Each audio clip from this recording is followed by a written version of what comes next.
next.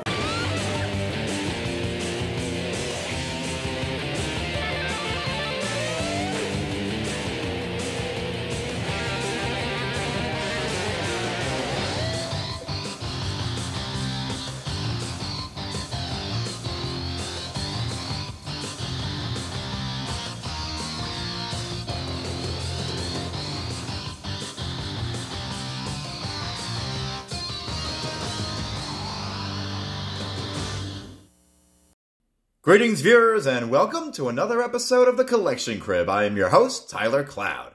Today, we're going to be looking at the second part of my Funimation VHS tapes of Dragon Ball Z. Now, if you saw the first part, I already went over the Frieza Saga, Ginyu Saga, Android Saga, Cell Saga, and only 2 tapes of the Cell games, and I still need to find the rest of them. But today, we're going to cover pretty much the entire arc of the Buu Saga. And of course, we're going to start off with the World Martial Arts Tournament that Goku took part in the Afterlife. And of course, on the side of the VHSs, we've got Gohan, Videl, and I forget the blonde girl's name. I am not sure. Leave a comment down below if you know her name, but I'll have to watch these again. But that was kind of the problem. The earlier sagas before the Buu thing really started to get going were just kind of filler. Like, for instance, you know, you had Goku in the martial arts tournament facing off against Pikkon, and they were cool episodes, but in the scheme of things, were they really necessary for the future? I mean, sure, we were kind of introduced to the characters that you would later see when Kid Buu would go to the afterlife, but I mean, other than that, we got a little damage there on the box, but no big deal. Yeah, the Great Saiyaman, that's when he started to appear, aka Spider-Man of Dragon Ball Z. Gohan trying to hide his identity from everybody, and it just didn't make any sense. I mean, why do they have to go the Spider-Man route with Gohan? I mean, I understood they were trying to, you know, try something new that, you know, I guess fans all around the world would be accustomed to, but I don't know. They followed Gohan throughout the whole series, and he, once again, just didn't really add up to anything in the end, so missed opportunity with Gohan, but there we got Videl learning how to fly, and of course, Goten rubbing at everyone's faces of becoming the youngest Super Saiyan, I believe. Was it at 6 years old, I think he was? 6, and Trunks was 7 when these episodes took place. Yeah, there's the Saiyaman right there with his helmet. Pretty cool. And then, I think one of the more memorable episodes of this arc was when Goku appeared and he met Goten for the first time. That was actually kind of a pretty emotional moment, actually. Just that soundtrack in the background, too. It was just like, come on, man, we don't need tears now. Like, oh, God, we just got started with this whole era with Babidi and Buu. Oh, goodness. So then after the Afterlife tournament came the real-life tournament. I guess there was a difference there. The Great Saiyaman Saga was that era, and this is the World Tournament on Earth, or I guess you just say in their world. Confusing, but so of course we got this in the front of the tape here. We've got Trunks and Goten fighting. They're just playfully fighting until Bulma and Chi-Chi break it up. And then of course the amazing announcer. Oh, I could do an impression of him, but I really don't want to right now, but I love that guy. He's amazing. This is when the tournament starts, and Trunks and Goten start out the whole shebang. The junior division. On the front here, we've got Vegeta versus Goku, and that's kind of a cool shot there. I mean, imagine what would happen if they actually fought before the whole Majin thing kicked into gear, because these two were supposed to fight in the first round, I think, and then all hell broke loose. And then Piccolo's like, oh, what's this strange energy I'm sensing from this purple person here? But, that's when the Majin thing was starting to creep its ugly head. And then, of course, on this cover, you got Spolovich and Yamu about to attack Gohan and steal some of his energy. Wait, does that sound familiar? It's like the androids. But yeah, they steal his energy, and the entire Babidi Buu arc begins. And then we move on to the tapes that I started to get back into, because there was like a time when Dragon Ball Z was in a hiatus for me.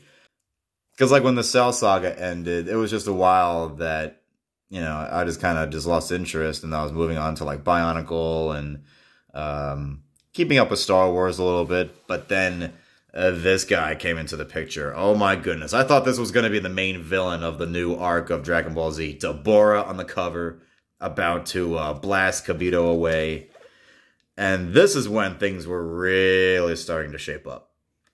I mean, we went from going into outer space to robotic bio creatures to wizard fantasy villains. Like, it's really strange. Really an interesting transition arcs there from different types of villains. Space, science, and now magic.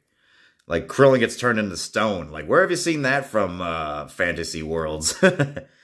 And of course, and I thought he was called Tweet Tweet, but his name is Pui Pui. He gets his ass handed to him by Vegeta. Oh my god. I don't think he landed a single blow on Vegeta. But yeah, and of course on the side there, we got Goten and Trunks are excited to go see the adults face Buu. They just looked way overly excited. Let's see, the second tape of the Babidi arc. We got Android 18 kicking out some dude out of the tournament, because all the other Z fighters went to Babidi's ship, and then all the ones that stood behind kind of had a battle royal. And Hercule won, but, you know, if you want to find out how that happened, just watch the episodes. I mean, unless you know. It's not easy to understand why Hercule did what he did. But then again, why did 18 do what she did? Next tape, we've got all the Z fighters kind of all happy, even though the Supreme Kai looks very, very concerned. And of course, this is when Deborah fights Gohan, and things are evenly matched. Gohan can face Deborah, and that kind of narrows Deborah's interest as the main villain. So it's like, oh, I mean, we knew there was this Buu guy coming, but yeah, that just diminished Deborah's stock as like a great villain. And then, of course, the Dark Prince returns when Majin Vegeta debuts and raises hell like he used to in the old days. And then, of course, he challenges Goku. He wants to fight him now, come hell or high water, and then Buu is about to rise. Amazing era.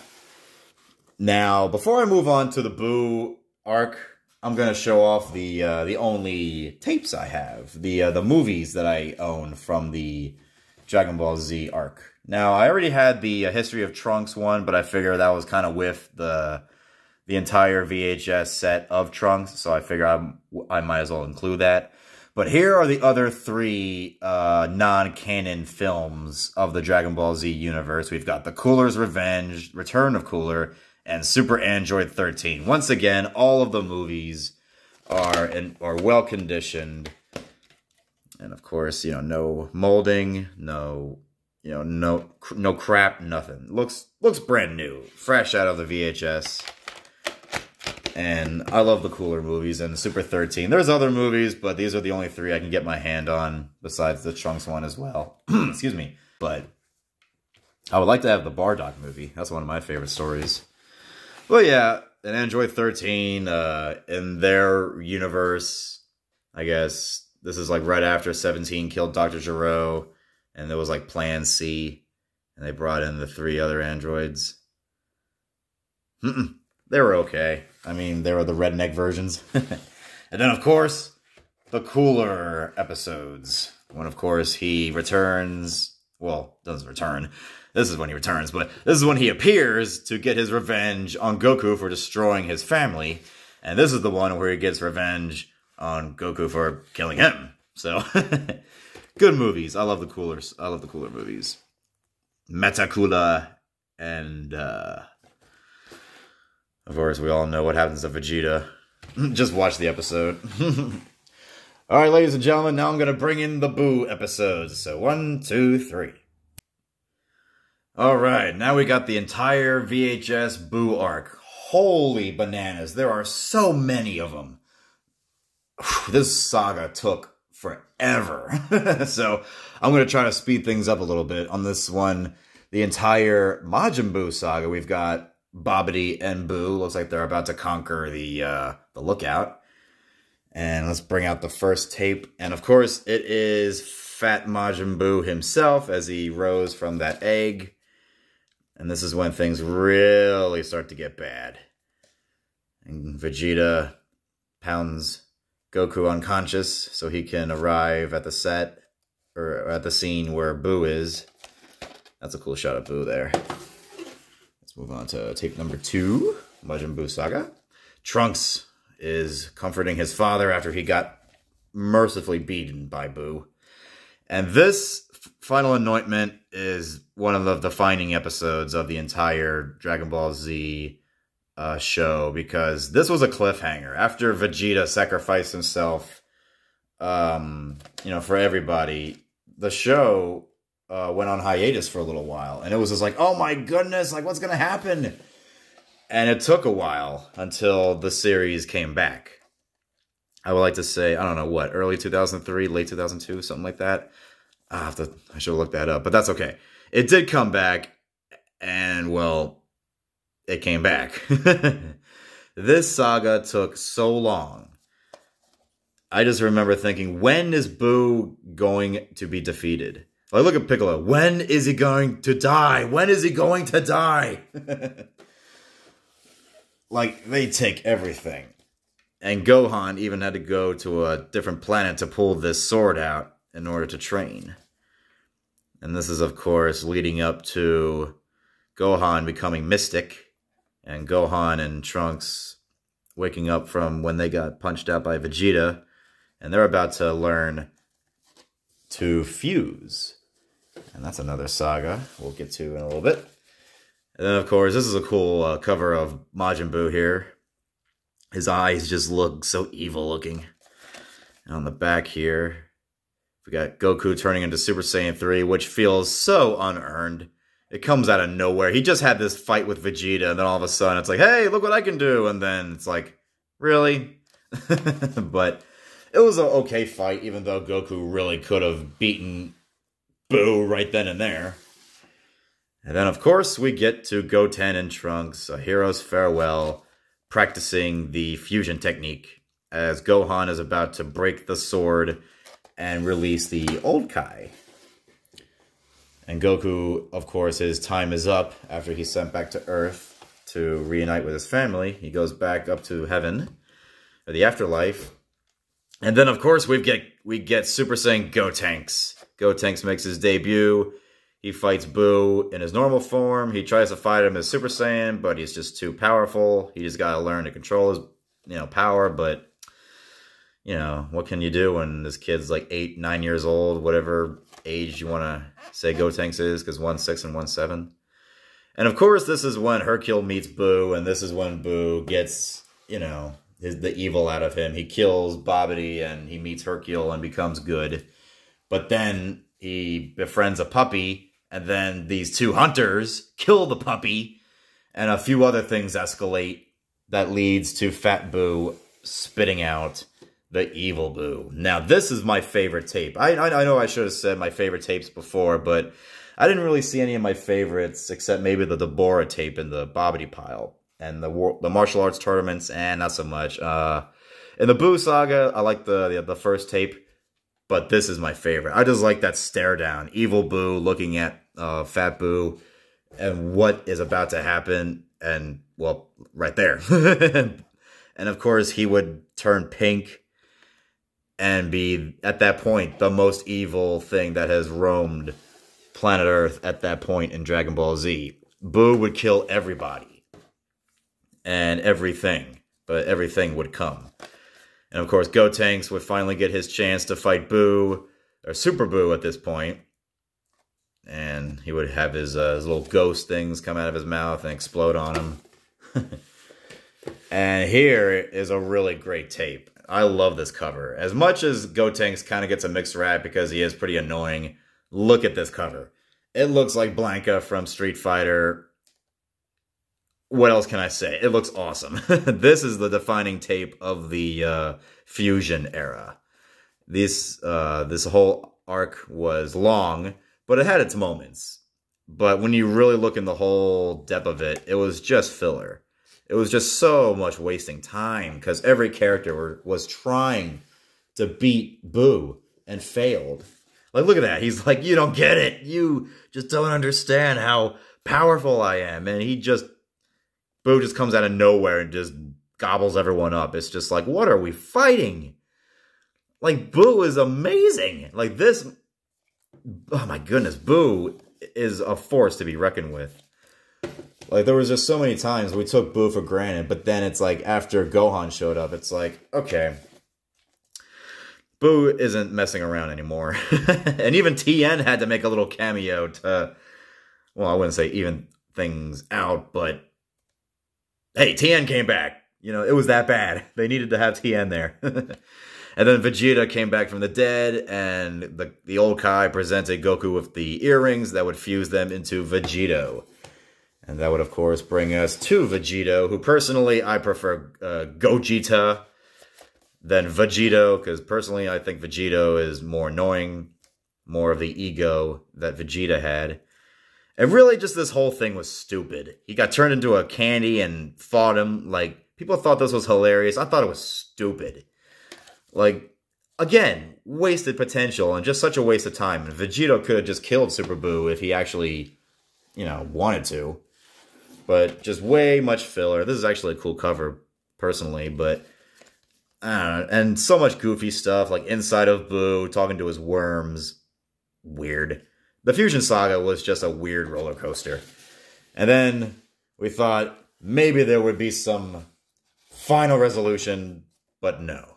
It would just continue. The story of Bibbidi and learning that the Kid Buu is actually the very first form of the entire Majin Buu form.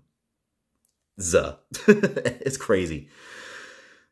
This saga went so far into limbo. This entire thing, everything went into limbo. Why was it so long? I know they're trying to milk everything from this entire series because it was so successful, but oh, so much, so long.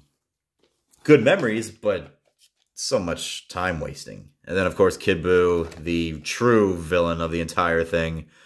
Goku and Vegeta trying their best to bring him down. And then Goku finally has to figure out a way to bring out the Spirit Bomb. Until Fat Buu finally comes out of Kid Buu, and then they have a little bit of time to themselves. And then Vegeta tries to warn everybody on Earth, we need your energy to kill Kid Buu. Call to action, everybody, even Hercule. We need you. That's funny. Even Hercule was able to stand his ground against Kid Buu. That's just crazy. And then, of course, they beat Kid Buu, or I should say Goku and everybody else in the world. And Majin Buu adapts to his life on Earth. Everybody is all happy. And Dragon Ball Z comes to a close. Dragon Ball Z is not over, as it introduces the GT arc. And this is somewhat of a mixed bag, because you can consider this canon or not. But this entire tape introduces everything that follows in GT. Goku wearing his signature blue, the introduction of Pan, and him going to train Oob, who is Kid Buu reincarnated. So an interesting way to conclude the entire Dragon Ball Z story.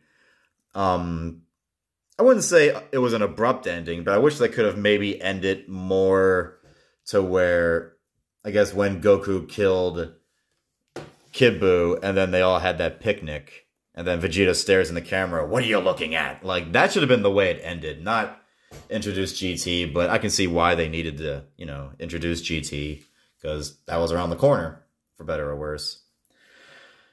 Well, ladies and gentlemen, this is going to conclude the Funimation VHS tapes of Dragon Ball Z. Like I said, this was not Pioneer, this was not Ocean Dub. There were just such great tapes. This ended the VHS era for me. You know, other VHSs were around that time, but, you know, to me, this was like, after this, DVDs were the norm. And then Blu-ray and streaming and then whatnot, but yeah, pick yourself up a VHS player. I mean, this is the way to watch it. Get yourself an adapter, hook it up to an HDMI cable, and just hook it up. Because, you know, the way they have it now is just so confusing. And the way that they messed up the frames and the colors in the DVD, you know, the infamous brick set and all that. Forget that. Go to VHSs. This is the way to watch Dragon Ball Z. I promise you, you will not be disappointed. Just make sure the tapes are in the best condition. No molding in the film. You know, none of that crap. I promise you, like, you'll have such a blast and just kind of have that nostalgic 90s VHS audio vibe. I love it. Well, ladies and gentlemen, thank you for being a part of the second and final Dragon Ball Z Funimation VHS set. And I will see you all next time.